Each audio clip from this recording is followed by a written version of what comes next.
कर चल रही अटकलों पर दक्षिण कोरिया ने विराम लगा दिया है। दक्षिण कोरिया ने CNN से कहा है कि किम जोंग उन जिंदा हैं और स्वस्थ हैं। दक्षिण कोरिया के राष्ट्रपति मून जे इन के विदेश मामलों के सलाहकार मून जुंग इन ने CNN को दिए इंटरव्यू में कहा, मेरी सरकार इस बात की पुष्टि करती है कि किम जोंग उन जिंदा हैं और स्वस्थ हैं। वो 13 अप्रैल से उत्तर कोरिया के वोनसन इलाके में रह रहे हैं, इसमें कुछ भी संदिग्ध नहीं है। 15 अप्रैल को किम जोंग उन अपने दादा के जन्मोत्सव पर शामिल नहीं हुए थे और उसके बाद से ही उनकी सेहत को लेकर कई तरह की अफवाहें उड़ रही थीं। उत्तर कोरिया की सरकारी समाचार एजेंसी KCNA के अनुसार आखिरी बार 11 अप्रैल को किम जोंग उन एक पोलित ब्यूरो की बैठक में शामिल हुए थे। पिछले हफ्ते CNN ने रिपोर्ट की थी कि किम जोंग उन की हालत एक सर्जरी के बाद गंभीर है। उत्तर कोरिया पर केंद्रित दक्षिण कोरिया के ऑनलाइन अखबार डेली NK ने भी अपनी रिपोर्ट में कहा था कि ज्यादा स्मोकिंग, मोटापे और ज्यादा काम करने की वजह से प्रभावित हुए किम जोंग उन के हृदय का इलाज चल रहा है। इस रिपोर्ट में कहा गया था किम का यांगसांग काउंटी के कोठी में इलाज चल रहा है। अखबार की साइट के मुताबिक किम की हालत में सुधार होने के बाद उनका इलाज कर रही मेडिकल टीम के ज्यादातर सदस्य 19 अप्रैल को प्योंगयांग लौट आए हैं, जबकि कुछ अभी भी उनके पूरे ठीक होने तक वहीं बने रहेंगे। CNN इस रिपोर्ट की स्वतंत्र रूप से पुष्टि नहीं करता है।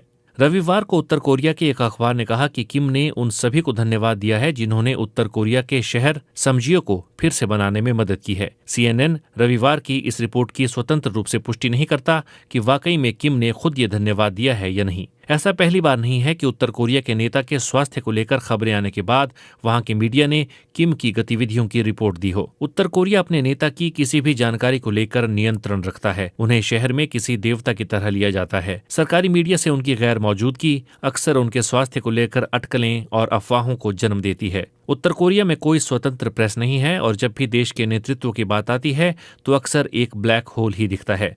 विश्लेषक बहुत हद तक सरकारी मीडिया से मिलने वाली जानकारियों और प्रोपेगेंडा पर निर्भर रहते हैं। उत्तर कोरिया के मामलों को प्रमुखता से उठाने वाली एक वेबसाइट ने शनिवार को वोनसान शहर में खड़ी एक ट्रेन की तस्वीर डाली है, जिसे विशेषज्ञ संभवतः किम जोंग उन से संबंधित ट्रेन बताते हैं। बताया गया है कि 12 अप्रैल से ये ट्रेन यहीं पर खड़ी है। 38 नॉर्थ में प्रकाशित रिपोर्ट के मुताबिक ट्रेन की मौजूदगी इस बात का प्रमाण नहीं है कि किम जोंग उन वोनसान में ही है, लेकिन ये उन रिपोर्ट्स को हवा देती है कि वो इस क्षेत्र में ही रुके हुए हैं। उत्तर कोरिया के मामलों पर 38 नॉर्थ विश्लेषण प्रकाशित करता है और वॉशिंगटन DC स्थित think tank Henry L Stimson का एक प्रोजेक्ट है। इस वेबसाइट पर रिपोर्ट छपी है कि जो ट्रेन वोनसान में खड़ी है उसका इस्तेमाल किम का परिवार करता है। सैटेलाइट से ली गई तस्वीरों के अनुसार 15 अप्रैल तक इस इलाके में ये ट्रेन नहीं थी। ये 21 अप्रैल से पहले किसी दिन यहाँ आई है और 23 अप्रैल को यहाँ से रवाना होने के लिए इसकी जगह बदली हुई दिखी है। वेबसाइट के मुताबिक वोनसान के आलिशान परिसर में 9 बड़े बड़े गेस्ट हाउस, एक मनोरंजन का केंद्र, किम के सत्ता में आने के बाद बनी एक बड़ी इमारत, एक सुरक्षित बंदरगाह, एक शूटिंग रेंज और एक छोटा रनवे है, जिसे 2019 में घुड़सवारी के ट्रैक में तब्दील कर दिया गया। किम को घुड़सवारी का शौक है। बचपन में यहाँ के समुद्री तट पर किम ने अपनी गर्मियां बिताई हैं। अक्सर वो यहाँ मजे लेने आया करते थे। किम हालांकि अक्सर जहाज या सड़क के रास्ते वोनसान